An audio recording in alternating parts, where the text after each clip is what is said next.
یہ ہمیشہ خواب میں ایسے ہی ڈرتا رہتا ہے۔ کور بیک دو، پیچھے بندے ہیں، جلدی۔ واہ بیٹا واہ واہ، بہت افسوس ہے مجھے، میری روح تڑپتی رہی جب سے تو مجھے دفن کر کے آیا ہے۔ ایک دفعہ بھی تو نے اپنے والد کی قبر پہ چکر نہیں لگایا۔ پورے قبرستان میں ہر قبر پہ قرآن خوانی ہو رہی ہے، ہر بندے کی قبر پر بندے آ رہے ہیں، میری قبر پہ کوئی نہیں ہے۔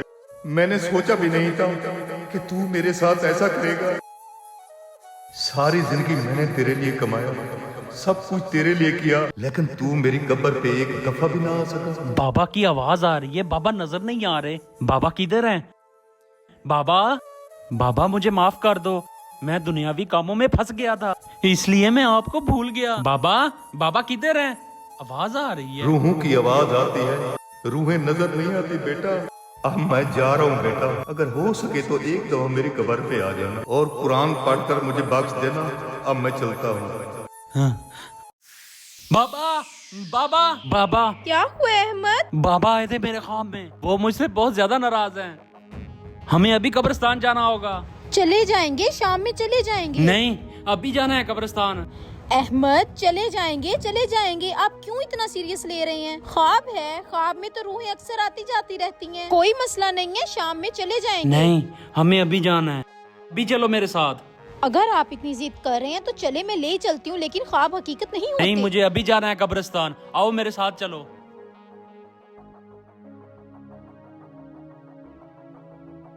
کتنی دیر سے آپ مجھے پورے قبرستان میں گھما رہے ہو، آخر کہاں ہے آپ کے بابا کی قبر؟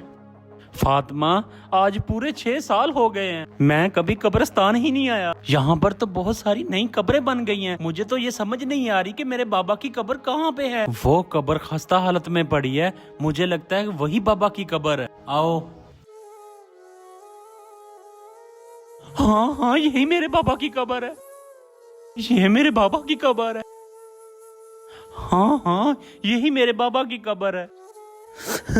بابا بابا مجھے معاف کر دو، اتنے سال ہو گئے بابا میں آپ کی قبر پر نہیں آ سکا، مجھے معاف کر دو، میں اس دنیاوی کاموں میں آ کر پھنس چکا تھا۔ بابا مجھے معاف کر دو، بابا میں بھول چکا تھا کہ انسان نے آخر اسی جگہ پہ آنا ہے، اور بابا مجھے معاف کر دو، اور اب میں ہر روز آپ کی قبر پہ آؤں گا اور قرآن شریف کی تلاوت کروں گا۔ بابا السلام علیکم بیٹا، اب کیا فائدہ رونے کا، 6 سال ہو گئے ہیں، آپ کے بابا کی قبر میں نے بنائی تھی، اور اس 6 سال کے عرصے میں تم نے کبھی چکر نہیں لگایا، بہت افسوس ہے آپ کے اوپر۔ ہاں چاچا جی، میں وہ بد نصیب انسان ہوں جس کا یہ باپ ہے۔ چاچا جی آپ کون ہو؟ جی بیٹا، میں آپ کو پہچان گیا ہوں، دراصل اس سارے قبرستان کی نگرانی میری ذمہ داری ہوتی ہے، میں قبروں کی کھدائی بھی کرتا ہوں اور قبریں بناتا بھی ہوں۔ جب آپ کے بابا فوت ہوئے تھے تب میں نے آپ کو دیکھا تھا، آج جب میں نے آپ کو دیکھا تو مجھے پتہ چل گیا تھا، شکر ہے خان صاحب کی قبر پہ تم آ گئے۔ چاچا آپ کا بڑا احسان ہوگا، اب میرے بابا کی قبر کا خیال رکھنا، اور میں بھی روزانہ آ کر قبر کو دیکھا کروں گا۔ بے فکر ہو جاؤ، میں آپ کے بابا کی قبر کی بہترین سے دیکھ بھال کروں گا۔ جائیں۔ اولاد پر فرض ہے کہ جب ان کے والدین وفات پا جائیں تو وہ اپنے والدین کے ایصال ثواب کے لیے تلاوت قرآن کریں، والدین کی بخشش کا وسیلہ بنے۔